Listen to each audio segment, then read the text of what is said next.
Hello everyone, আসসালামু আলাইকুম। কী অবস্থা সবার, কেমন আছেন? আশা করছি সবাই খুব ভালো আছেন। আমরাও ভালো আছি আলহামদুলিল্লাহ। প্রতিদিনের মতোই সকাল সকাল ঘুম থেকে উঠে পড়লাম। প্রতিদিনে একই কাজ করতে করতে কিন্তু ভালো লাগে না। সকালে উঠে বাচ্চাদের টিফিন বানাও, স্কুলের জন্য রেডি করে দাও, আবার দুপুরে রান্না করো, ঘরে কাজ করো, ছোট বাচ্চাটাকে দেখাশোনা করো, মানে একই কাজ প্রতিদিনই করতে করতে একঘেয়েমি লাগছে। তো আমার হাজবেন্ডকে নিয়ে চলে আসলাম পৌরসভা মার্কেটে বাজার করতে। তো ওখানে এত মানে টাটকা শাকসবজি, সকালবেলা গেলে কিন্তু সব টাটকা টাটকা পাবেন। আজকে আমি আমার পছন্দ মতো বাজার করব, শাকসবজি থেকে শুরু করে মাছ মাংস যা সব কিছুই আমার পছন্দের কিনবো। তো আজকে আমি পুরো বাজারটা প্রথমে দেখে নিব, তারপরে হচ্ছে যা যা কেনার কিনবো। কোনো তাড়াহুড়ো নেই, কোনো মানে চাপ নেই, আস্তে ধীরে কেনাকাটা শুরু করতেছি। তো প্রথমে আমি এদিকে সবজিগুলো দেখে তারপরে মাছের এদিকে চলে আসলাম। তো দেখতেছিলাম যে কোন মাছটা টাটকা আর কোন মাছটা আমার পছন্দ। তো আমার হচ্ছে চিংড়ি মাছ পছন্দ। তো আজকের বাজারে চিংড়িগুলো কেমন যেন মানে একদম ঘাড় ছেড়ে দিছে এই অবস্থা, তো চিংড়ি আমি নেই নাই। তো আর বাকিগুলো দেখতেছিলাম যেগুলো নড়ে, এই যে কই মাছগুলো কিন্তু অনেক সুন্দর। এগুলো হইতেছে বিলের কই মাছ, কিন্তু ওরা বলে বিলের কই মাছ, আসলে কিন্তু বিলের না, চাষের। যাই হোক, এখানে আছে কিছু আপনার শিং মাগুর। শিংগুলো দেখেন কেমন জানি কাটাগুলো বাঁকা বাঁকা। আর এদিকে একটা রুই মাছ। আর সব শেষে চলে আসলাম একটা চাচার এখানে। দেখেন চাচার বয়স ৮০-র উপরে, তারপরেও সে তার কর্ম করে যাচ্ছে, এটা দেখে আমার খুব ভালো লাগছে। তো আমার হাজব্যান্ড নাকি এই চাচার কাছ থেকে সব সময় মাছ কেনাকাটা করে, তো মাছ নাকি অনেক ভালো হয়। তো এখানে চলে আসলাম বল মাছটা দেখতে। তো ওনার সাথে কথাই পারা যাবে না, উনি কিন্তু অনেক রসিক, আমাকে দেখে অনেক কিছু বলতেছিল। তো এখন আমরা এই বলটা ওনাকে দাম করলাম। তো উনি যে দাম বলছে ওনার অর্ধেক দাম আমার হাজব্যান্ড বলাতে উনি একদম রাগে একদম চেতে গেছে। দেখেন ওনার কিন্তু নিচের এক পাটি দাঁত নাই, তারপরেও সে কি সুন্দর করে কথা বলতেছে। তো যাই হোক, আমার হাজব্যান্ড বলতেছে তুমি কি এই মাছটা নিবা? তুমি যদি নাও তাহলে চলো এই মাছটা আমরা নেই।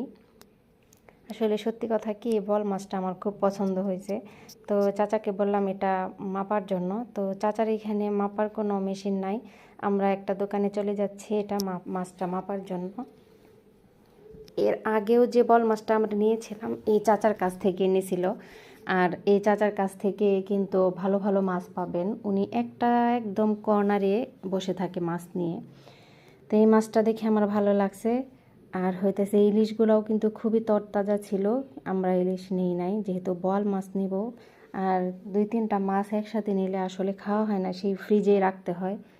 তার জন্য আমরা অন্য কোনো মাছ নিই নাই। তো এখন আমরা বোয়াল মাছটা মাপ দিলাম, বোয়াল মাছটার ওজন হইতেছে 4.5 কেজি। তো এই চাচা নাকি অনলাইনেও মাছ বিক্রি করে। তো চাচাকে বললাম যে আপনার যে অনলাইনে মাছ বিক্রি করেন এই পেজটা আমাকে দেন। সে তো হাসি শুরু করে দিছে। আসলে আমি মানে বুঝতে পারি নাই আমার হাজব্যান্ড ওনাকে নিয়ে ঠাট্টা করতেছিল। তো সবাই হাসতেছিল যে চাচার কথা শুনে, বলতেছে আমি নাকি অনলাইনে মাছ বিক্রি করি। সবাই বলতেছে এই শুন শুন, আমি নাকি অনলাইনে মাছ বিক্রি করি। তো চাচাকে টাকা দিল আমার হাজব্যান্ড। তো টাকা দেওয়ার সাথে সাথে আমরা মানে 50 টাকার মতো চাচার কাছে পাবো। তো আমার হাজব্যান্ড আরও 50 টাকা দিয়ে সে 100 টাকা নিতে চাইছিল। আমি বলাতে সে খুব খুশি হয়ে গেছে। আমি বলছিলাম যে চাচাকে আর দিতে হবে না টাকা। যাই হোক, চাচার কাছে এই মাছটা আমরা এখন প্যাক করে রাখবো। রাখার পরে আমি আরও কিছু মাছ দেখব। ছোট মাছ নেওয়ার জন্যই মেনলি আমি গেছিলাম, কিন্তু ছোট মাছগুলো আমার পছন্দ হয় নাই। এই চিংড়িগুলো আমার দেখেন কেমন যেন একটা মানে মাথাগুলো কেমন বাঁকা হয়ে আছে। যাই হোক, একটু শুটকি কেনার জন্য এদিকে চলে আসলাম, চাপা শুটকি নিব। তো ভাইয়াকে বললাম যে চাপা শুটকি কত কত করে। তো ওনার কাছ থেকে আমরা চাপা শুটকি নিলাম। তো এই ভাইয়াটা বলতেছে আমরা হইলাম ছোট ব্যবসায়ী, আমাদের কি কি ভিডিও করবেন? আমি বললাম অবশ্যই করব। তো ওই ভাইয়াটাকেও ভিডিও করে নিলাম। আমাদের কেনাকাটা শেষ। তো এখন আমি আমের প্রাইসটা জিজ্ঞেস করলাম। এই আমটার প্রাইস হতেছে 1 কেজির দাম 120 টাকা। উনি বলতেছে 1 কেজি নিলে 120 টাকা রাখতে পারবে। তো এখন চাচা আমাদেরকে একটু আগায় দিতে মাছটা নিয়ে আমাদের গাড়িতে উঠাই দিচ্ছে। চাচাকে অনেক ধন্যবাদ দিলাম আমি, যে এত বয়সে কিন্তু সে কর্ম করে খাচ্ছে, এই জিনিসটা আমার কাছে খুব ভালো লেগেছে। এখন আমাদের টেনশন হইতেছে এই মাছটা নিয়ে যাওয়ার পথে যদি কোনো জ্যাম পড়ে তাহলে তো মাছটা মানে গন্ধ হয়ে যাবে। গাড়ির পেছনে রাখছি। তো এত রোদ ছিল দেখেন, একদিন বৃষ্টি হলে পরের দিন ঠাটা পড়া রোদ উঠে। আর রোদের তাপমাত্রা খুবই অনেক মানে করা থাকে।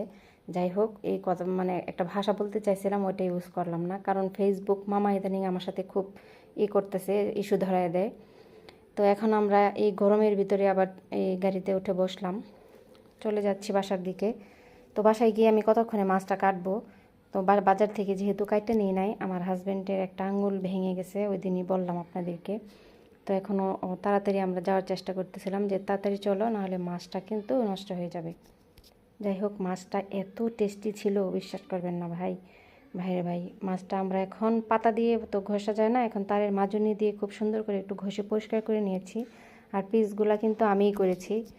এই যে এরকম করে পিস করে একবারে রেডি করে রেখে দিলাম ফ্রিজে, পরে বের করব আর রান্না করব। তো আমার হাজব্যান্ডের জন্য মাত্র 2 পিস মাছ রান্না করে দিলাম। তো সবাই ভালো থাকবেন, সুস্থ থাকবেন, আল্লাহ হাফেজ।